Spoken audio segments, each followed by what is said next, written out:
Here we are at Ketteringham Hall in Norfolk, and out on the lawns here is this extraordinary tangle of trees, all in very peculiar and odd shapes. And I just want to show this to you because we can read the history of these trees if we know what we're looking for. So most of them are cypress, and we can see that this is an evergreen conifer. Here's the foliage of the cypress. I have to admit I don't know exactly what species it is. I'll see if I can find out. But look at all these weird trees, right, lying down and then with the branches growing up. And why is this, we ask ourselves, especially as these are leaning this way and these are leaning the other way. So it's not the wind, right? There's nothing to do with the wind. We know that because the other trees around show no evidence of wind sculpting, and anyway they're all leaning in different directions. But if we look at it carefully, if I stand in the middle here, next to the trunk of this tree, we can see that these branches of the other trees are radiating out. They're mostly radiating out from where I'm standing. Oof.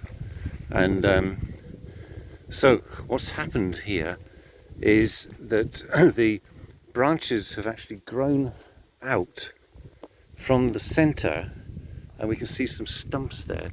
Those stumps grow out there and used to link up with these, with this here. Now what's happened then is that the branch was resting on the ground, and it sent out roots into the ground simply because it was resting on there. And so what's happened is a small branch, as we can see here, has grown and rooted into the ground and grown up into a sort of reasonable sized tree. So it looks like this cypress simply had branches that went down into the ground and rooted and became new trees. But it's not quite as simple as that. There's another part of the story over here.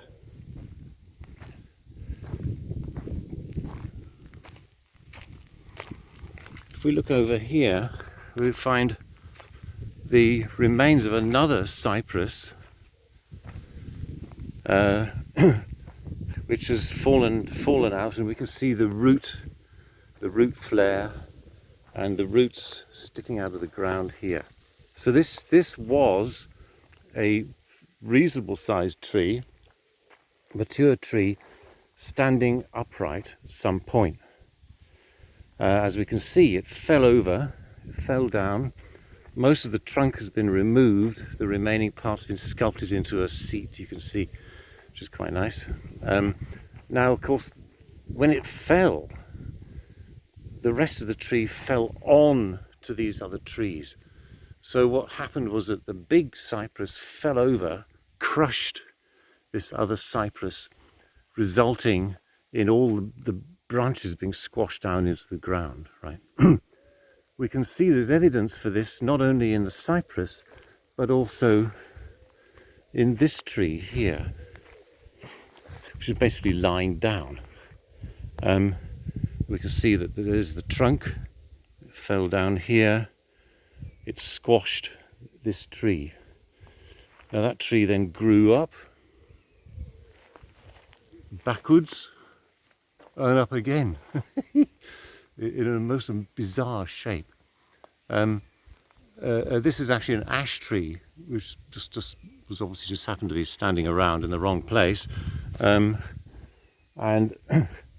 my estimate, given the size of the trunk, is that event where the tree fell happened around about 30 years ago, right? 30 years ago. Let's go back to the tree trunk here. The growth rings are showing on the tree trunk, and for your convenience I've counted them 93. So when this tree fell down and the top part of the tree died, the tree was 93. That happened about 30 years ago. So that means that this cypress was planted 120 years ago, around 1900,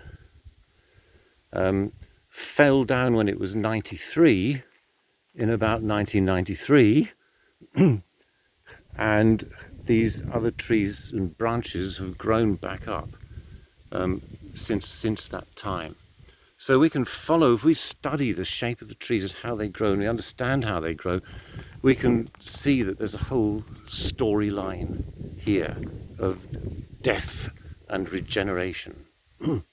We can see that this part of the original tree has grown, the roots, most of the roots were torn out of the ground when it fell, but we can see that this one managed to survived in the ground and grew up to make a completely new cypress tree here. Of course, what's great here is that there's all the space for this story to unfold and for the evidence to be left here. So great to give the trees some space to do their thing.